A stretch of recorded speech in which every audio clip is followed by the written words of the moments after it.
Welcome back. Thank you for joining me, I should say, today, because Carrie's out.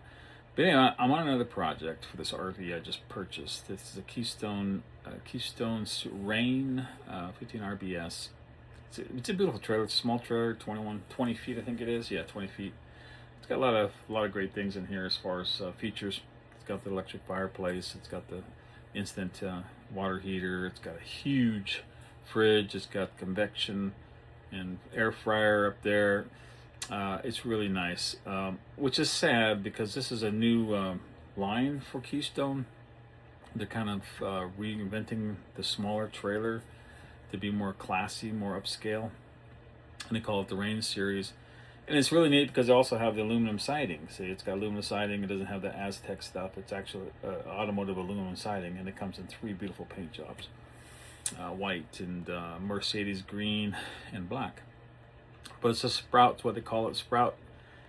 The initiative of the Sprout is saying, hey, it's a new beginning. Well, I say they did good on the new beginning of this trailer, except for one thing, the AC unit. I am so disappointed in Keystone putting in a manual AC unit. What does that mean?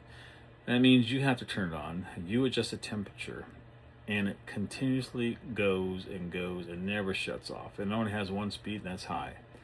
So that's very difficult for those that like to sleep at night with the AC on, because it's very loud. Actually, the first time we took this out was so bad, for me at least. The wife slept through it.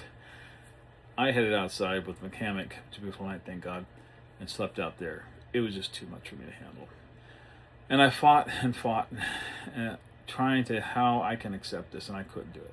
But I did do some research, and I found a way to make it thermostatically controlled, which means this: you have 2 speeds, low and high, and it actually shuts off when the compressor shuts off. When it reaches a temperature, the fan shuts off. It doesn't continuously go until you have to get up in the middle of the night and turn it off because you can't take it anymore. So how did I do that? A lot of research come to find out that it's not that hard, really, truly. You just have to have the right parts. Why they didn't put it in the beginning, I don't know. But in any case, it's all, by the way, I forgot to mention, this is a Furrion system. It's a Chill HE system. So it has a module inside this unit that you can take out and replace. I'll give you an example of what one looks like here. This is a manual module. You can tell it's manual because it is all direct wire. It's just 120 in, and it flips switches, and there you go. It's whatever you adjust it is what it is.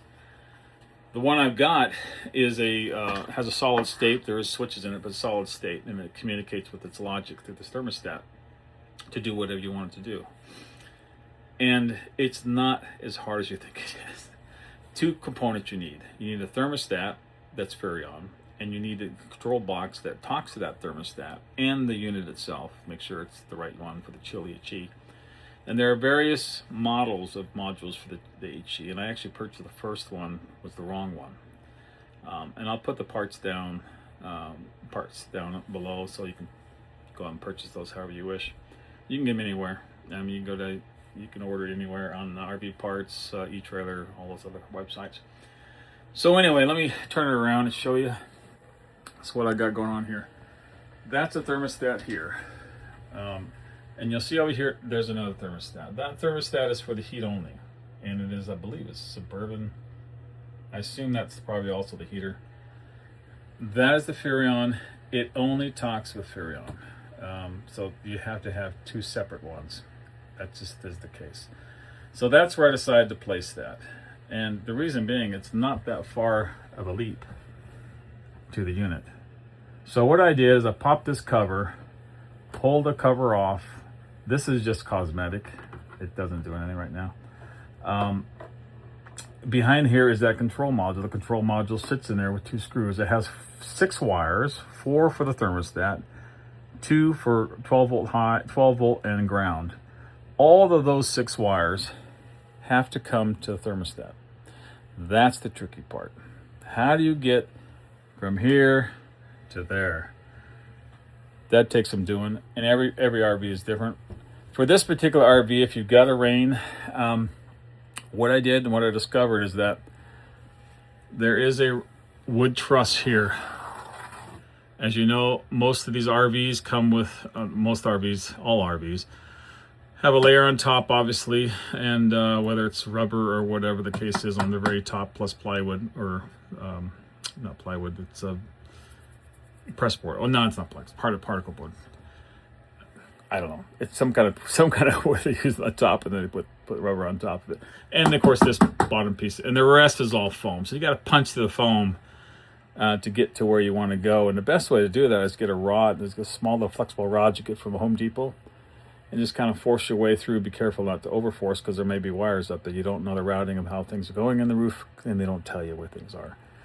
For me, it was great because I discovered that although there's a truss here blocking me from getting to here, there is a 220 volt wire that runs the AC unit up here, back here, and down. Yeah, I'm doing some work on this toilet.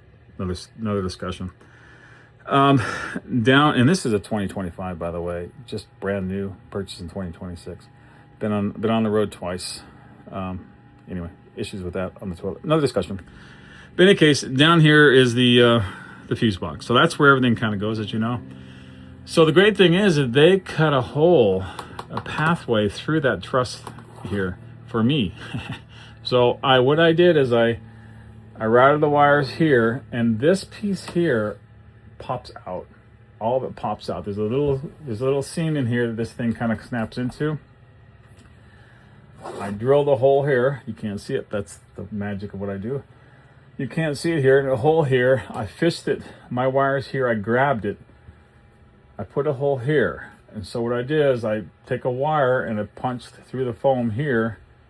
Took a wire, punched through the foam here, and then I fed a feeder line all the way here, and I pulled the wire all the way through. Complicated is a lot of wiring here, but the thing is, as you know, most of these cardboard RVs, there's a fake wall here in the beginning. I took it out to expose the wires. And the critical part about this whole thing too is to make sure that you have a good source of 12 volts.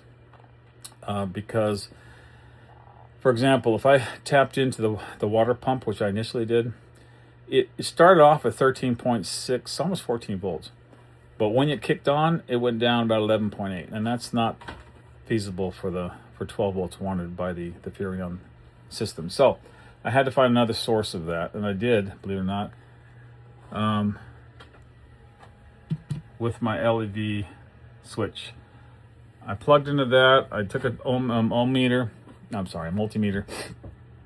and I activated all the 12 volt systems in the system, in the trailer. LED lights as well, and I never went down below 12.8, and that's good. That's a good source. I stayed with it, and that's what I'm doing, and it works. So it does give me. It's at 59 degrees right now. It doesn't kick on to 60, by the way, because ACs don't go below 60. So when it gets to 61, it'll kick down. Anyway, it does work. It's fine. It works great. I'll button that up later. But I just want to give you a heads up on the fact that you don't have to settle for what they gave you, the manuals. There are control boxes you can purchase. The total expense is about $180. That's the thermostat and the control box. It's not that big of a deal. To make it thermostatic controlled, the big issue is trying to feed the wires. So if you can get that magic done, it's golden. So anyway, that's my share for today about my AC unit. And I'll talk about my toilet. It's a Dometic 310 ceramic. And I think the biggest thing with that was just poor workmanship on putting it in. In any case, thank you for joining me, and we'll see you again for another session.